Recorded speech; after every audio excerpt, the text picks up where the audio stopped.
दिल्ली के स्वास्थ्य मंत्री सौरभ भारद्वाज ने घटना की जांच का आदेश दिया है। घायल बच्चों के मुफ्त इलाज का निर्देश दिया गया है। पीड़ित परिवार को मुआवजे का निर्देश दिया गया है। दोषियों के खिलाफ कड़ी कार्रवाई का आदेश भी दिया गया है दिल्ली के स्वास्थ्य मंत्री सौरभ भारद्वाज की तरफ से। मगर हम ये कहना चाहते हैं कि हम उन परिवारों के साथ खड़े हैं और इसके अंदर दोषियों के ऊपर ऐसी कार्रवाई करेंगे कि आगे से इस तरीके की घटना करने से पहले, नेग्लिजेंस करने से पहले 1000 बार वो आदमी, वो अफसर सोचेगा।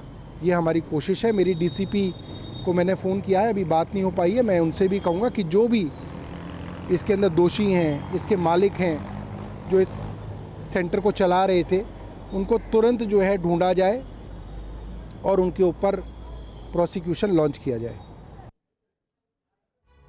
और आइए अब आपको आगे पूरी घटना के बारे में तफसील से बताते हैं कि दरअसल ये पूरी घटना कब हुई, कैसे हुई और क्या कुछ हुआ। दिल्ली के बेबी केयर सेंटर में आग, तेजी से फैली आग ने 2 आसपास की इमारतों को भी अपनी जद में ले लिया। आग इतनी भयंकर भयावह थी, मौके पर आग बुझाने वाली, उसके बाद कंप्लेंट की गई, 9 गाड़ियां फायर ब्रिगेड की पहुंची और उन्होंने जैसे तैसे आग पर काबू पाया। और देखिए विपिन, हम दिखा भी रहे आपके पीछे वो वीडियो, कैसे एक के बाद एक धमाके हुए हैं, कैसे आग का गोला बन गई पूरी इमारत। हादसे में 6 बच्चों की मौत हो गई है। 6 बच्चों को रेस्क्यू किया गया और जानकारी यह है कि कड़ी मशक्कत के बाद इस आग पर किसी तरह से 1.5-2 घंटे की मशक्कत लगी और उसके बाद काबू पाया गया।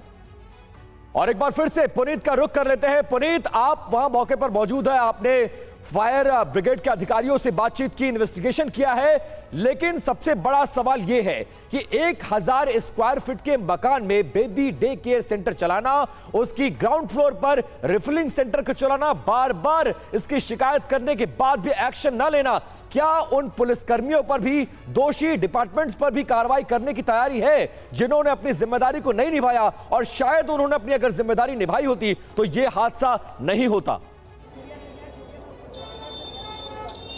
बिल्कुल, देखिए इस पूरे हादसे में कहीं ना कहीं दिल्ली पुलिस की भी लापरवाही भी साफ तौर पर नजर आ रही है। हालांकि इसीलिए जो दिल्ली सरकार है उसने इंक्वायरी के आदेश दिए, लेकिन सवाल ये उठता है कि जो बीट ऑफिसर होता है उसको सारी जानकारी होती है कि आखिर किस जगह क्या चल रहा होता है।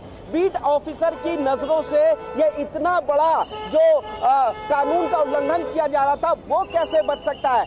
एमसीडी की जिम्मेदारी बनती है कि आखिर नक्शा कैसे पास हो गया जिसको फायर की एनओसी नहीं मिली हुई थी, कैसे बिल्डिंग के एग्जिट में एक सक्रिय लोहे की सीढ़ी को वो भी घुमावदार बनाया गया, अगर कोई हादसा होता है तो उससे निकलना काफी मुश्किल होता है। और यही सब वजह है कि यहाँ पर बच्चे निकल नहीं पाए। फायर ऑफिसर का भी यही कहना है कि जो अस्पताल के कर्मचारी थे वो अपनी जान बचाकर यहाँ से भाग गए और हवाले कर गए आग के उन 12 मासूम बच्चों को जिन्होंने कुछ दिन पहले ही जन्म लिया था और जो अपनी सांसें चाहते थे। फिलहाल इन्वेस्टिगेशन जरूर चल रही है, मुकदमा दर्ज हो गया है, लेकिन सवाल ये उठ रहा है कि आखिर इन बच्चों की मौत का जिम्मेदार कौन है और उन परिवार की क्या गलती है जिन्होंने इन बच्चों को यहाँ पर एडमिट कराया था उनकी सांसों के लिए, जिनकी सांसें अब छीन ली गई हैं।